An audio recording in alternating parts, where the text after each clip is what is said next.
오늘 우리가 보시게 되는 이 요한계시록은 그 요한에게 주신 예수 그리스도의 계시입니다.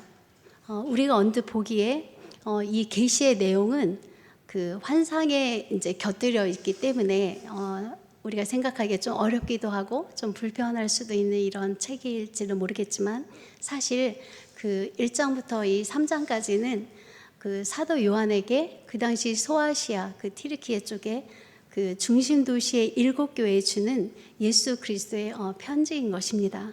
그래서 이것은 사실 만천하에 있는 예로부터 지금까지 그 보편적인 모든 교회들에게 주시는 그런 말씀이 되는 것이기 때문에 그 우리에게도 들려질 수 있는 주님의 말씀인 것입니다. 그리고 이제 4장에서 7장까지는 그 하늘의 예배, 그 천국의 모습이 이제 저희에게 전해지는데요. 그 하나님 나라의 그 이후 우리가 장차 들어가서 그 살아가게 될 그 천국에서의 예배와 찬양이 이제 열려져서 우리에게 그 아름다운 맛에 그것을 이제 미리 볼 수 있도록 이렇게 말씀해 주시는 것입니다. 그리고 이제 마지막 뒤쪽에 이제 심판들이 이제 좀 무시무시하지만 나오고, 그 뒤로 마지막 20장부터는 이제 새 하늘과 새 땅에 그 장차 예수님 재림하신 후에 그 우리 어떤 구원 이후에 그 영원한 하늘나라의 모습, 그래서 새 예루살렘 성이 묘사가 되고, 그 영원한 나라를 이렇게 처음과 마지막에 이렇게 요한계시록 양쪽에 이렇게 똑같이 대구처럼 보여주면서 그 우리를 그 아름다운 소망 가운데 이렇게 초대해 주시는 것입니다. 제가 오늘 말씀을 무엇을 전할지 이렇게 기도하는데, 제목을 이렇게 제가 어떤 감동이 오는데 이 시대의 믿음에 대하여라는 제목이 떠오르는 거예요. 그래서 우리는 그러면 지금 이 시대에 그 어떤 믿음을 가져야 할까요? 그 저희가 요즘 금요기도회 시간에는 그 목사님을 통해서 그 히브리서 말씀을 계속 이렇게 듣고 있는데요. 그 전에 11장 그 믿음장 강해를 이제 들을 때 제가 그 말씀들을 이제 보면서 믿음으로 뭐 아벨은 믿음으로, 노아는 뭐 믿음으로, 뭐 모세는 이렇게 쭉 나열되는 그 행렬들을 다시금 보면서 계속 이 부분이 이렇게 머릿속을 떠나지 않더라고요. 그러니까 예를 들어 이 에녹을 이렇게 다시 생각해 보면, 예전에도 그랬지만 그는 어떻게 동행하였길래 죽음도 맛보지 않고 그대로 천국으로 들어갔을까? 아마 매사에 이제 그는 작은 일까지도 주님과 계속 묻고 대화하고, 또 일상을 이렇게 주님과 계속해서 대화해 가면서 지내다가 이렇게 지상에서 동행했듯이 그대로 이렇게 하늘나라로 이어졌나 봅니다. 제가 청년 때 그 영적인 독서를 두런어선이 이렇게 많이 보급되면서 제가 그것을 이제 엄청나게 이렇게 갈급하게 읽어 드릴 때 어떤 책에 그런 말씀이 있었어요. 어느 날 아침에 하나님께서 에녹에게 그러셨대요. 계속하여 매일매일 이야기하고 하시다가 에녹아, 이제는 내가 있는 곳으로 올라오겠니? 그렇게 해서 에녹이 그대로 하나님께 갔다는 것입니다. 그래서 제가 그것이 참으로 인상적이었고, 네, 그렇습니다. 그래서 제가 이번에 그걸 다시 묵상하면서 저도 좀 더 주님과 이렇게 마주 이야기하는 순간들을 더 많이 이렇게 늘려야 되겠다, 이런 생각도 했습니다. 자, 오늘 본문에도 그렇게 이제 동행하는 사람이 나오는데요. 바로 사도 요한입니다. 그 예전에 예수님 계실 때에 그 제일 어린 젊은이로서 예수님께 사랑을 받던 제자였죠.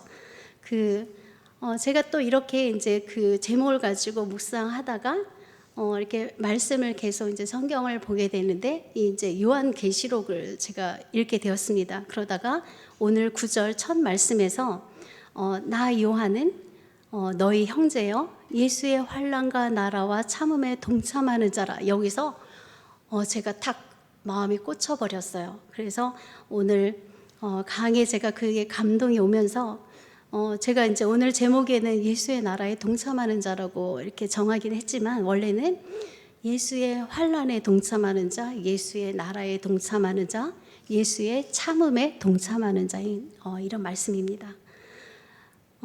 이것이 바로 이 시대에 우리가 살아갈 그 믿음이 어떠해야 하는지를 제가 이것이 이렇게 접목이 되면서 이렇게 말씀이 준비됐고, 주님께서 이 말씀을 하고 싶다는 이제 그런 감동을 받았습니다. 먼저 사도 요한은 그 하나의 말씀과 그 예수의 증거를 인해 반모섬에 그 유배가 되어 있었습니다. 그 역사가와 교부들은 이렇게 전하기를 이 요한이 로마 그 도미티안 황제 때 그 박해를 했던 큰 황제인데, 그때 에베소 지방에서 전도를 하다가 그 반모섬의 귀향을 갖고 후에 귀환했다고 이제 그렇게 역사가들이 전하는데요. 이 반모라는 섬은 나무도 없고 바위만 있는 그런 화산 활동으로 인해서 그 생긴 섬입니다.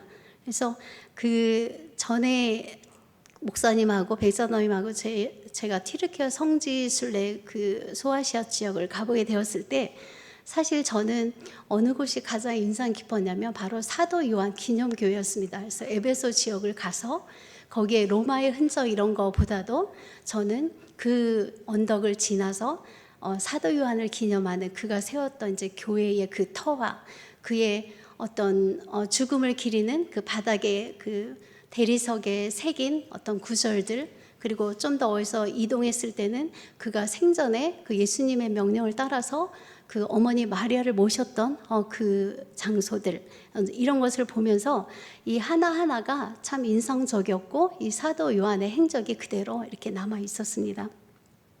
자, 이 요한은 주의 날에 성령의 감동을 합니다. 이 주의 날은 그 주께 속한 날이라는 뜻인데요.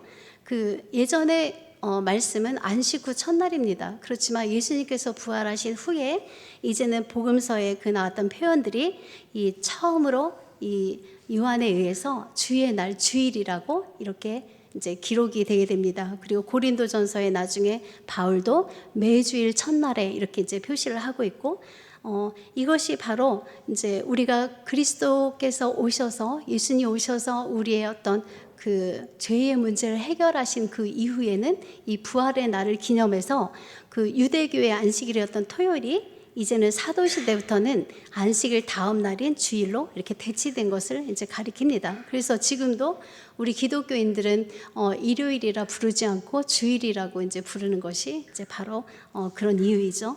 바로 이 주일에 이제 요한이 성령의 감동을 합니다.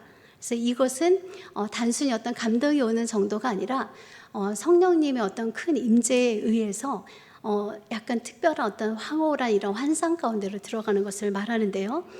처음에 말하죠. 내 뒤에서, 그 10절에 보시면 내 뒤에서 나는 나팔 소리 같은 큰 음성을 들으니, 이 나팔 소리라는 거는 그 구약 성경에 보시면 어떤 백성을 이제 행군을 할 때 소집하는 소리, 뭐 또 군사적인 경고를 할 때, 전쟁 때 어떤 절기인 날 사용하는 소리이지만, 이렇게 신약에 와서는 그리스도의 재림의 한 징표로 이렇게 나팔 소리가 나타나고 있습니다.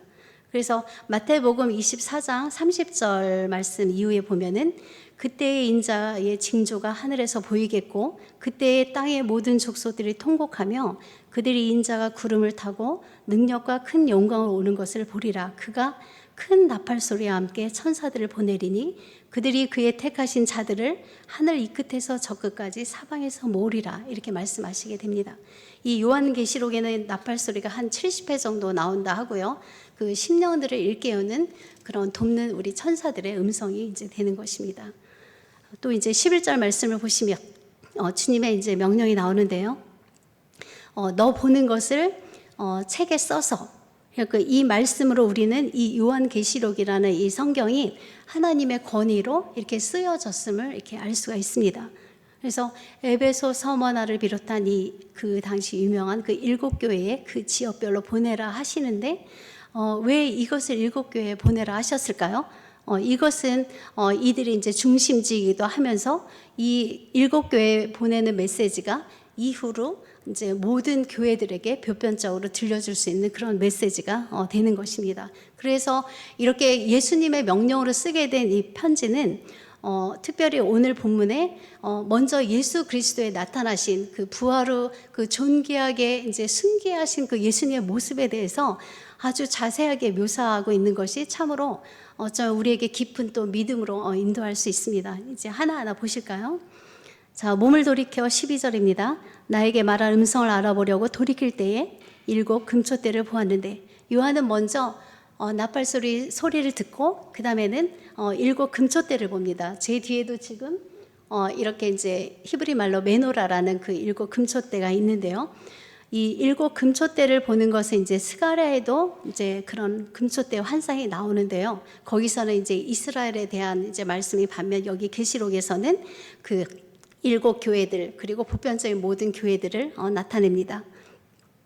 이제 성육신에서 오셨던 예수님의 모습이 이제는 그리스도의 어떤 영광된 모습으로 이제 보여지고 이분이 이제 촛대 사이에 인자 같은 이가 이렇게 움직이시는 것이 보입니다. 그리고 그 모습을 보면은 금초대와 성전에 있던 그 금초대와 그 사이로 거니시는 인자 같은 이라는 것은 예수님께서 우리의 그 구원 사역을 이루신 것을 대제사장이라 우리가 이제 표현을 하잖아요. 그래서 그 인류의 죄를 대속하신 대제사장의 모습으로 나타나시는 겁니다. 그래서 발에 끌리는 옷은 어떤 그 권위와 위엄을 나타내고 가슴에 금띠는 어떤 대제사장이나 왕이 입었던 그 예복의 모습, 이것을 보이면서 어떤 권세를 가지신 그런 메시아 그리스도의 모습을 나타냅니다.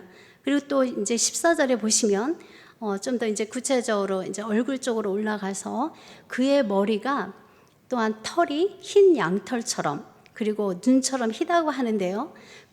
이 말씀은 다니엘이 만났던 그 환상의 모습과도 거의 똑같습니다. 7장 9절에 한번 찾아보실까요? 오늘과 똑같은 환상이 다니엘서에 이제 병행이 되는데 다니엘서 7장을 한번 찾아보시겠습니다. 7장 9절 말씀.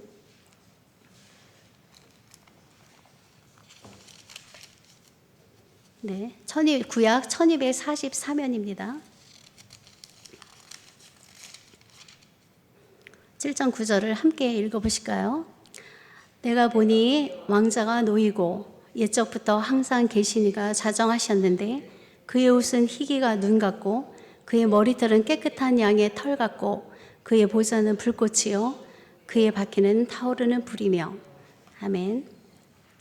성경에서 흰색은 항상 어떤 그 권위, 영광, 그 성결 이런 것을 상징하고 이것이 바로 예수 그리스도의 어떤 성결함 또한 영원하심 그의 어떤 신성 하나님 되심을 이렇게 상징하고 있습니다. 전에 제가 이스라엘 그 성지 순례를 갔을 때 참 특이하게 본 것이 있는데요. 그 이스라엘이 예전에 그 제사장들이 이제 세마포 흰옷을 입고 했던 이제 그런 선민인데 그 땅의 흰색의 옷은 저희가 이제껏 볼 수 없었던 굉장히 빛나는 흰색이었어요. 그래서 제가 이것이 되게 특별했고, 그리고 이제 돌도 아주 고운 아주 너무너무 연한 미색의 아름다운 그 미색과 약간 흰색이 이렇게 섞여 있는 것이라서 그 돌도 너무너무 밝고 어떤 맑고 참 다른 데서 볼 수 없었던 그런 돌인 거예요. 그래서 그 돌을 제가 그 얘기를 했더니 이제 설명하시는 선교사님이 이 돌에 이제 특이한 것을 따서 예루살렘 스톤이라고 이제 한답니다. 그래서 정말 그것으로 성전 이런 벽을 지으면 너무 좋겠다라는 생각이 들 만큼 이제 그랬는데요.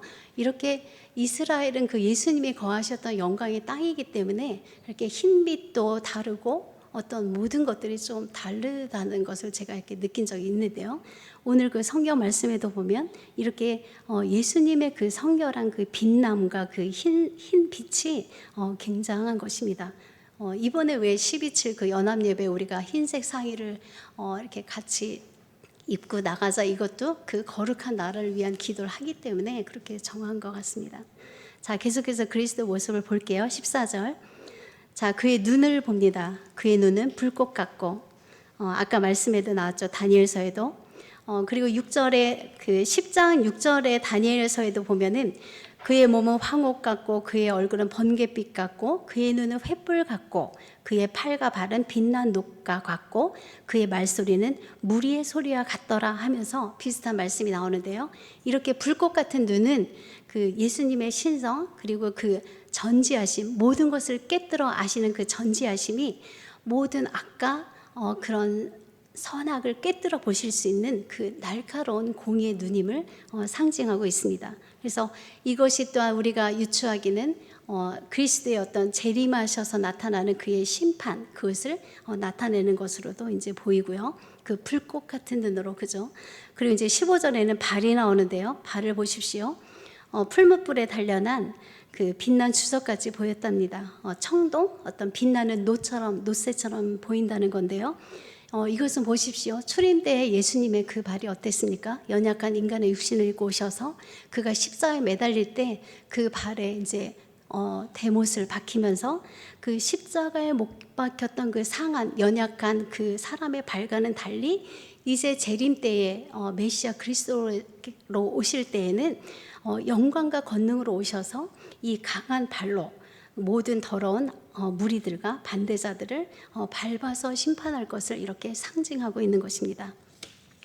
자, 이렇게 다니엘과 이제 사도 요한이 똑같은 어떤 하나님의 모습, 예수님의 모습을 이제 보고 있는데요. 자, 또 그의 음성은 어떻습니까? 아까 처음에 우리가 그 나팔 소리에 이어서 이번에는 15절에 보시면 그의 음성은 많은 물소리와 같으며, 예전에 그 예수 전도단의 그 유명한 찬양집이 있었는데 우리가 그래서 그것을 다 요즘에도 이렇게 PPT 악보로 띄우는 게 사실 다 거기서 나온 건데 그 제목이 많은 물소리였습니다. 그래서 제가 제목도 참 멋있게 짓는다 이제 이런 생각을 했는데 이 많은 물소리라는 표현은 그 에스겔도 환상을 보잖아요. 에스겔서 그 43장 2절에도 같은 표현이 있습니다. 이렇게 그 같은 하나님의 그 하나님 되신 모습을 보면요, 구약이든 신약이든 똑같이 그 영원토록 동일하신 그 살아계신 주님의 진짜 모습인 것입니다. 그 2절에 어떻게 에스겔에 나오냐면요, 이스라엘 하나님의 영광이 동쪽에서부터 오는데 하나님의 음성이 많은 물소리 같고 땅은 그 영광으로 말미암아 빛나니. 자, 이렇게 그 권위와 그 위엄을 가진 주님의 음성이 이제 모든 죄인들에게 두려움을 줄 아주 엄미한 음성임을 우리가 알 수 있습니다. 그래서 시편 29편 2절에도 여호와께 그의 이름에 합당한 영광을 돌리며 거룩한 옷을 입고 여호와께 예배할지어다. 여호와의 소리가 물 위에 있도다. 영광의 하나님이 우레소리를 내시니 여호와는 많은 물 위에 계시도다. 이렇게 여러 사람의 표현이 다 하나같이 동일한 것을 우리가 이렇게 성경을 통하여 볼 수 있습니다. 자, 이제 주님의 손으로 가보겠습니다. 16절에 주님의 오른손이 있고요. 오른손은 이제 강건과 능력과 보호하심을 말하는데 그 손에 7별이 있었습니다. 그래서 이 권세 있는 능력, 보호, 안전하심으로 그 갖고 있는 것이 이 7별이 그 이후에 그 20절에서 이제 주님께서 직접 말씀하여 가르쳐 주듯이 그 7교회의 사자를 뜻합니다. 그리고 전 세계 모든 교회의 사자들이겠죠. 이렇게 상징될 때 이것은 모든 교회가 그 그리스도의 영광과 보호하신 가운데 있음을 알려줍니다. 참으로 그 교회의 머리 되신 주님이 저희 교회도 주님의 오른손에 놓고 저희 담임 목사님을 비롯해서 교회와 저희 성도들을 귀한 능력으로 보호하시고 보존케 하시는 것입니다. 그리고 주님의 입에서는 또한 좌우에 날선검이 나온다 했습니다. 이것은 만국을 심판하시는 메시아의 심판을 말하고 그 데살로니가 후서 말씀에 이것에 연관되는 말씀이 주 예수께서 자기의 능력의 천사들과 함께 하늘로부터 불꽃 가운데 나타나실 때에 하나님을 모르는 자들과 우리 주 예수의 복음에 복종하지 않는 자들에게 형벌을 내리시리니 이런 자들은 주의 얼굴과 그의 힘의 영광을 떠나 영원한 멸망의 형벌을 받으리로다라고 증언하고 있습니다. 자, 이제 또 마지막으로 얼굴을 보겠습니다. 16절 마지막에 보시면 그 얼굴은 해가 힘있게 비치는 것 같더라. 이것이 주님을 본 그 만난 그 임재를 만난 환상의 전체적인 분위기입니다. 그래서 마치 예전에 기억나시나요? 베드로, 요한 또 그 사랑하시는 그 세 제자가 변화산에 예수님이 따로 세 제자를 데리고 가셨을 때 거기서 순간적으로 체험했었던 그 그리스도 영광의 그 모습과 유사한 부분입니다. 그래서 마태복음 17장에 나오죠. 그들 앞에서 변형되사 그 얼들이 해같이 빛나며 옷이 빛같이 휘어졌더라. 그래서 그때는 이렇게 순간적으로 체험하고 이제 넘어간 것들이 이제 부활하신 후에 이제는 사도 요한이 거의 말년에, 그때는 이제 젊었을 때고 예수님 부활 전이었잖아요. 지금은 말년에 이제 이 사도 요한이 제대로 하나하나 자세하게 아주 1대1로 아주 가까이에서 그 그리스도의 모습을 보는 것입니다. 그래서 우리도 누군가가 찬송가로 이 모습을 지었습니다. 그 27장의 찬송가에 보시면 빛나고 높은 보좌와 그 위에 앉으신 주 예수 얼굴 영광이 해같이 빛나네, 이런 가사가 있죠. 이 찬양도 참으로 우리에게 귀한 예수의 모습을 증거하고 있는데요.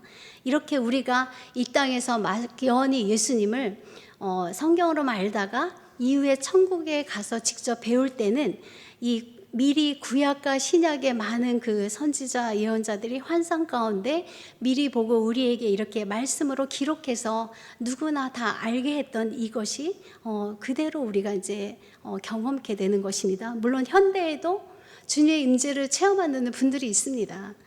왜 없겠습니까? 특별한 사명을 위해서 또한 기도 가운데 주님의 주권으로 만나주시는 분들이 또 있습니다.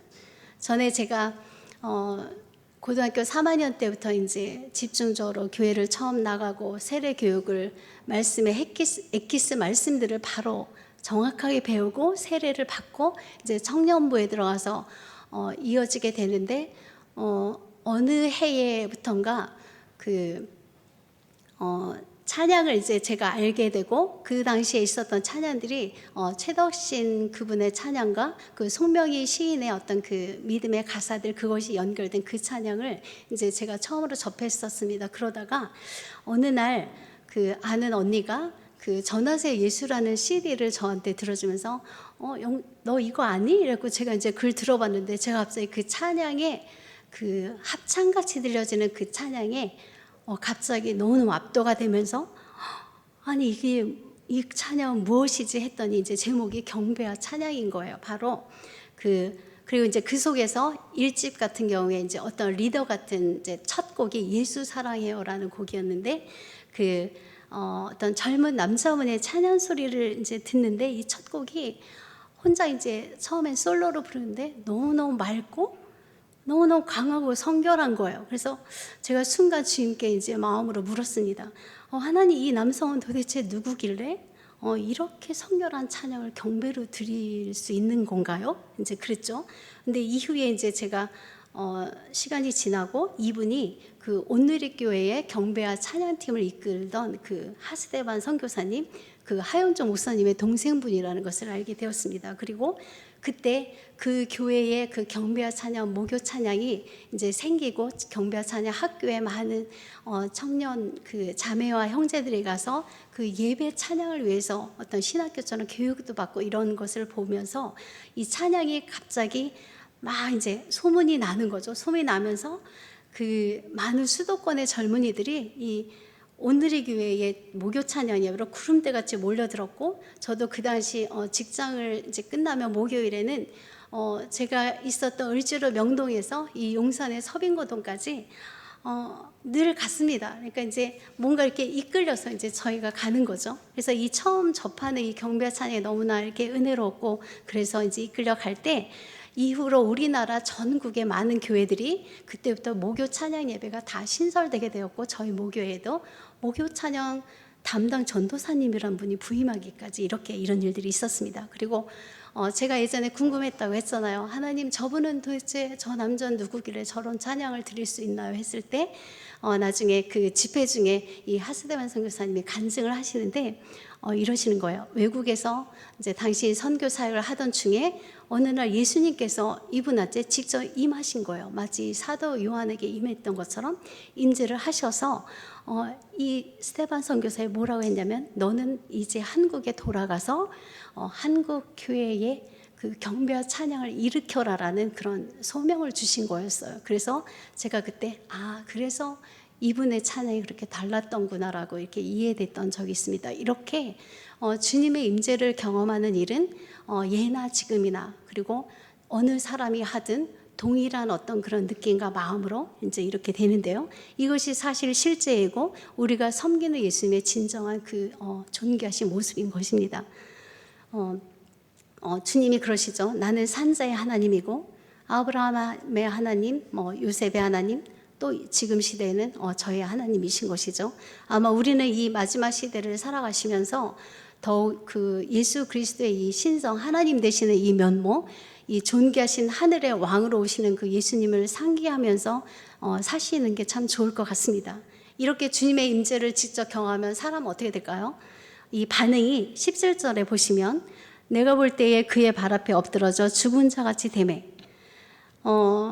이것이 왜 그렇게 될까요? 그냥 그 임재가 오면 사람은 정말 맥이 풀리고 다리에 힘이 빠지듯이 엎드러지고 죽은 자같이 됩니다. 이것은 동일한 표현을 모든 선지자들이 하고 있어요. 그래서 이 초자연적인 환상을 볼 때 그 인간이 감당할 수 없는 존재잖아요, 하나님이. 그래서 단순히 땅에 계실 때가 고난 당하시던 그런 주님이 아니라 이제 사도 요한은 신적인 그리스도를 만나서 이렇게 죽은 자같이 되었습니다. 그러니까 그 연약한 죄인이 그 두려움과 떨림으로 이 하나님의 존재에 대해서 압도당하는 이제 그런 것이죠. 계시를 받을 때 여호수아도 예전에 그랬습니다. 그 가나안 정보를 하러 가는데 어느 날 여리고에 가까이 이르렀는데 눈을 들어 보니까 어떤 사람이 칼을 빼어서 손에 들고 마주 서 있어요. 그래서 여호수아가 낯선 이 일을 보고서 너는 우리를 위하느냐, 뭐 우리의 적들을 위하느냐라고 이렇게 여호수아 5장에서 말하니까 그가 대답하기를 아니라 나는 여호와의 군대 장관으로 지금 왔느니라 이제 해요. 그래서 여호수아가 그 순간 이게 하늘의 어떤 하나님의 존재임을 알고서 이제 그가 얼굴을 땅에 대고 엎드려 절하고 내 주여 종에게 무슨 말씀을 하려 하시나이까 합니다. 그랬더니 여호와의 군대 대장이 내 발에서 신을 벗으라. 어디서 많이 들어온 말씀이죠. 모세에게 하나님이 현현하실 때 했던 말씀. 지금은 예수 그리스도께서 이 가나안에 이제 드디어 들어오는 그 이스라엘 자녀들을 도우시고자 여호와의 군대 장관으로 오셔서 내가 서 있는 곳은 거룩한 곳이니 신을 벗으라라고 이제 하는 것입니다. 이렇게 구약에도 창조 때에도 계셨던 예수 그리스도의 그 삼위일체 모습이 이제 우리에게 다 나타나는 것입니다. 자, 에스겔도 이제 주님을 볼 때 보면은요, 그 사방 광채의 모양이 비 오는 날 구름에 있는 무지개 같아서 이는 여호와의 영광의 형상의 모양이라 내가 보고 엎드려 그의 음성을 들으리니라. 그러니까 이 우리의 연약함과 죄악으로 말미암아서 느끼는 이 두려움이라서 어떤 일반적인 우리가 스릴러 공부하는 좀 다른 것입니다. 자, 그러면 이제 주님이 어떻게 하시나요? 그가 오른손을 내게 얹고 위로하십니다. 두려워하지 말라. 나는 처음이요 마지막이니. 이렇게 주님께서 그 창조의 주이시고 재림하시는 주, 처음과 나중. 이 처음과 나중이라는 표현은 구약에 이제 하나님께 쓰였던 표현인데요. 이것이 예수님에게도 이제 동일하게 나타나는 거죠. 그래서 곧 산자라. 예수 그리스도의 영원성을 이제 이야기하고 이제 그 예수님이 요한에게 뭐라고 이제 소개하냐면 18절에 보면 나는 살아있는 자라 내가 전에 죽었었노라. 이 부분에서 요한이 굉장히 뭉클했을 것 같아요. 그가 십자가상에 예수님이 돌아가실 때 그 발 아래 있었잖아요. 유일하게 남자 제자 중에서는 혼자. 내가 전에 죽었었는데 이제 세세토록 살아있어서 사망과 음부의 열쇠를 가졌다라고 하시면서 두려워하지 말라고 이제 말씀을 하시게 됩니다. 그 역사적인 그 사실을 얘기하시고 또한 지금 대화를 보면 이 요한에게 예수님이 얼마나 그 친밀한 그런 실제의 말씀을 하시는지 그 친밀함을 우리가 볼 수 있고 이 열쇠라는 것은 그 히브리 개념을 어떤 권세를 가리키는데요. 예수님이 이런 인류의 죄악을 대속하는 사역을 끝내서 다시 그 하나님 위치로 승계하셨을 때에는 그에게 사망과 음부, 그 지옥의 열쇠, 그 권세가 주어졌습니다. 그래서 그로 인하여 생명을 얻고 그를 거부하는 자들은 형벌로 들어가게 되는 이제 그것을 이야기하는 것이죠. 그래서 이 모든 영역을 이제 정복하신 예수님이 그 열쇠를 가지고 있는 것을 또한 사도에게 알려주시면서 19절에 말씀합니다. 그러므로 이제 내가 이러한 그리스도다라고 이제 가르쳐 주시면서 너는 내가 본 것, 그러니까 지금 본 것을 포함해서 그리고 지금 있는 일, 그러니까 현재 그 어떤 로마의 굉장한 박해 속에 그리스도인들이 굉장히 어렵게 있었잖아요. 그들에게 이 요한계시록의 이 편지들이 얼마나 그 박해 가운데 그들에게 소망과 힘과 위로가 되었겠습니까? 우리는 지금까지 살면서 그런 박해를 받아본 일이 없어서 저희는 다 알 수 없지만 아마 이제 북한에서 정말 그 신앙으로 인하여 그 수용소의 고초를 겪은 이들은 아마 비슷한 경험을 할 수 있을 것 같습니다. 그래서 그분들이 볼 때는 예수님의 이러한 그 영원한 하나님의 그 신적인 이 권위와 위엄과 그 위로가 그들의 심령과 위로와 현실의 삶에 얼마나 귀한 은혜가 되었을지요. 그래서 지금 있는 일과 그 이후에 이제 장차될 일까지를 내가 이 편지에 기록하라, 이렇게 19절에 말씀하신 것입니다. 자, 이렇게 그에게 이제 명령이 주어졌고, 예전에 베드로는 내가 뭐 젊어서 띠뛰고 다녔지만 이제 너가 나를 위해 말년에 이제 나를 위해 순교할 것을 베드로에게 말씀하실 때 베드로가 그러죠. 갑자기 사랑하시는 제자 자기 어떤 라이벌로 느꼈을까요? 그 젊은 요한을 보면서 저 사람은 어찌 되겠습니까? 하니까 그것이 너와 무슨 상관이냐? 너는 너의 일을 하고 사람마다 사명이 다른 것이죠. 이렇게 그 사도 요한은 끝까지 이렇게 살아남아서 이 요한계시록을 집필하는 그런 은혜의 그 사명이 남아 있었던 것입니다. 그래서 전도를 똑같이 해도 그 순교의 자리가 가는 사람이 있고, 또 이것을 기록해서 후대에 계속 주의 말씀을 전해야 되는 또한 요한이 있었던 거예요. 자, 이렇게 이제 우리는 이 말씀들을 이렇게 새롭게 이제 볼 수 있습니다. 이렇게 요한은 그 자신이 직접 보았고 만졌고 또한 느꼈었던 그 예수님을 이제는 위대하고 거룩하신 왕, 그리고 예수 그리스도의 어떤 그 환난에 동참하는 자로 지금 현재 살고 있습니다. 그래서 이가 이 편지를 그 소아시아 7교회에 보내면서 이제 자신을 표현하기를, 아까 9절에 그러잖아요. 나 요한은 너희 형제다. 이 형제라는 것은 그리스도 안에서 같은 마음과 같은 상황과 모든 일에 동참하는 것을 함께 한다는 표현이잖아요. 내가 너희와 떨어져 있을지라도 나도 너희와 형제이고 예수의 환난에 동참하고 예수의 나라에 동참하고 예수의 참음에 나는 동참하는 자이다. 그래서 이 자신을 그렇게 말한다는 것이 얼마나 이렇게 참으로 이렇게 위대하고 이렇게 우리에게 본이 되게 보이는지 모르겠습니다. 그래서 이 환난의 부분을 보시면, 환난은 그 그리스도의 명령에 어떤 충성할 때 나타나는 고난을 말합니다. 그래서 MA 죄로 인하여 당하는 환난이 아니라 그리스도의 명령에 따라서 내가 어떤 세상의 사명을 감당할 때 나타나는 그런 고난들, 그것을 환난이라 하고요.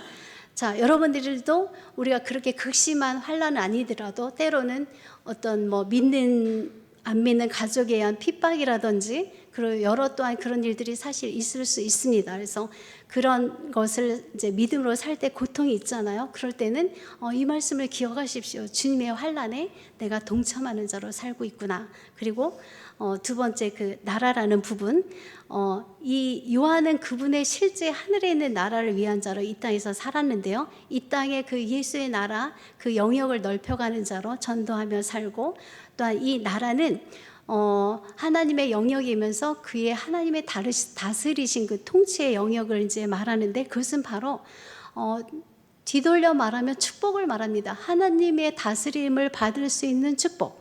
하나님이 이렇게 유기한다 그러죠. 내버려 두지 않으시고 어떻게 살든지 내버려 두는 것이 아니라 나의 다스림 안에서 어떨 때는 징계를 받을 수도 있지만 내가 그 다스림에 그의 나라에 동참하고 있다면 내가 기쁠 때나 슬플 때나 그것이 얼마나 내가 영광되고 축복인 것인지 모릅니다. 그래서 우리가 이렇게 이 땅에서 주님께서 다스리는 그 심령으로 살아가는 것이 그 나라에 속한 것이 축복이 되는 것입니다. 그리고 세 번째는 참음에 동참하는 자요. 이 그리스도의 참음에 동참하는 것, 충성된 자들에게는 인내가 꼭 필요합니다. 그래서 적극적으로 동참하는 인내를 말하고요. 내가 눈치를 보면서 이 상황에는 내가 참여하고 이 상황에는 내가 회피하고 이러는 것이 아니라, 이 인내라는 것은 하나님의 일이 주어지면 내가 이해하면서 무조건 순종하는 그런 참여하는 그리고 그 과정에서 겪어야 하는 그 인내를 말합니다. 그래서 이것이 큰 핍박이나 박해를 견딜 수도 있고, 또 우리도 사실 일상에서 주의 일을 감당할 때 이렇게 힘듦을 참기도 하잖아요. 시간을 들이고 물질을 들이고 또한 힘을 써서 내 몸으로 봉사를 할 때 이 힘듦을 참습니다. 그러니까 그런 일이 여러분들에게도 얼마나 많겠습니까? 최근에 제가 하나 이렇게 느껴지는 거는 교사시 팀을 보면서 좀 시각적으로 느끼기도 했는데요.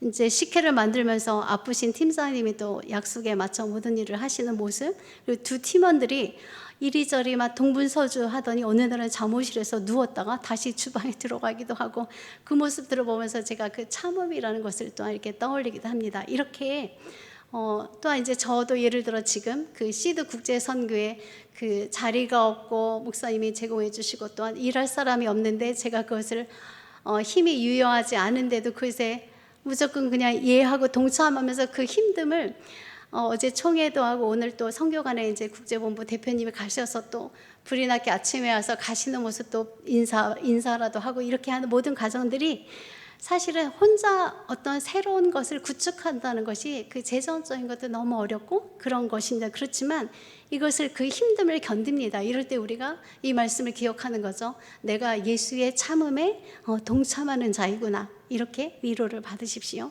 그래서 어떨 때는 내가 그 힘듦 속에서 내가 왜 이렇게 힘들어야 하지 싶더라도 이 말씀이 기억나셨으면 좋겠습니다.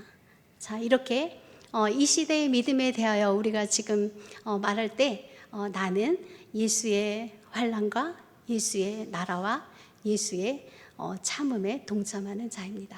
아멘. 기도하시겠습니다. 하나님 아버지 감사합니다. 우리에게는